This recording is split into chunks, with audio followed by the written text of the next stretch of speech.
ప్రజాధనం దుర్వినియోగం చేయడంలో జీవీఎంసీ ఇంజనీర్లు ముందుంటారా అంటే అవుననే చెప్పాలి. జాతీయ రహదారి పక్కన గ్రీన్ బెల్ట్ స్థలంలో పికిల్ బాల్ కోర్టు నిర్మాణం తీవ్ర దుమారం రేపుతోంది. పైగా హై టెన్షన్ విద్యుత్ లైన్ల కింద క్రీడా మైదానం నిర్మాణం ప్రమాదంతో చెలగాటమని స్థానిక ప్రజలు ఆందోళన చెందుతున్నారు.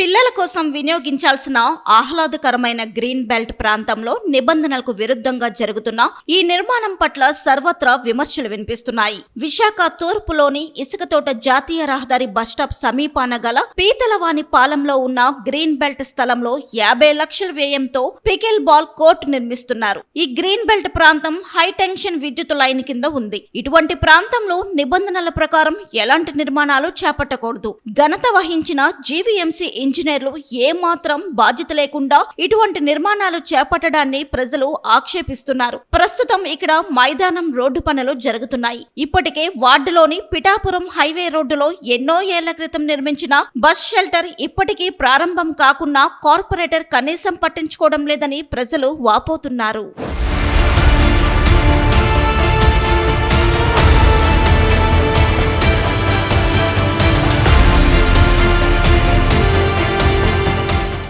పికిల్ బాల్ కోర్టు ఏర్పాటులో భాగంగా ఎత్తైన ఇనుప స్తంభాలకు దగ్గరగా ఉన్న హెచ్టీ విద్యుత్ వైర్లు తగిలి కరెంటు షాక్ కారణంగా 2 కార్మికులు ఇటీవల తీవ్రంగా గాయపడ్డారు. చిల్డ్రన్స్ ప్లే పార్క్ పేరిట నిధుల మంజూరు చేయడం ఇప్పుడు హాట్ టాపిక్ గా మారింది. పిల్లల ప్లే పార్క్ కోసం తూర్పు ఎమ్మెల్యే వెలగపూడి రామకృష్ణబాబు సిఫారసుతో ఈ నిధులు కేటాయించారు. ఇక్కడ ఏకంగా 44 అడుగుల ఎత్తులో ఇనుప స్తంభాలతో నిర్మాణాలు సాగిస్తున్నా సరే ఈపీడీసీఎల్ అధికారులు స్పందించకపోవడం విడ్డూరంగా ఉందనే చెప్పాలి. 22వ వార్డులో విశాఖ దక్షిణ MLA Vamsikrishna Yadav office, BJP రాష్ట్ర అధ్యక్షుడు పివిఎన్ మాధవ్ నివాసాలు ఉన్నాయి. మరి ఈ నిర్మాణం మీద వారు ఎలా స్పందిస్తారో వేచి చూడాల్సిందే.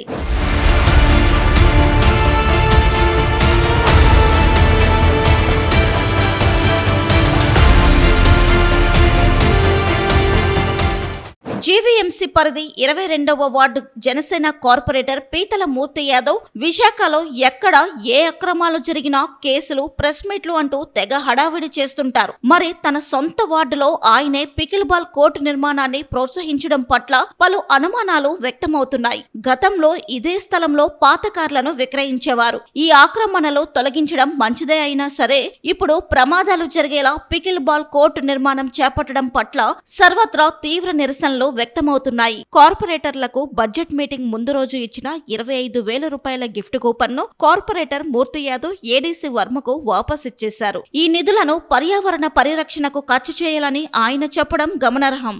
ప్రజాధనం వృధా చేయాలంటే జీవీఎంసీ ఇంజనీర్ల తర్వాత ఎవరైనా చెప్పాలి. ప్రస్తుతం మనం ఇసుకతోట జాతీయ రహదారిని ఆనుకొని ఉన్న 22వ వార్డు పీతలవానిపాలెం రోడ్డు దగ్గర ఉన్నాం. ఇక్కడ లక్షలాది రూపాయల ప్రజాధనంతో జీవీఎంసీ అధికారులు పికిల్ బాల్ కోర్టు కడుతున్నారు. ఇక్కడ గతంలో Shri Lakshmi used cars, second hand కారులు అమ్మేవారు.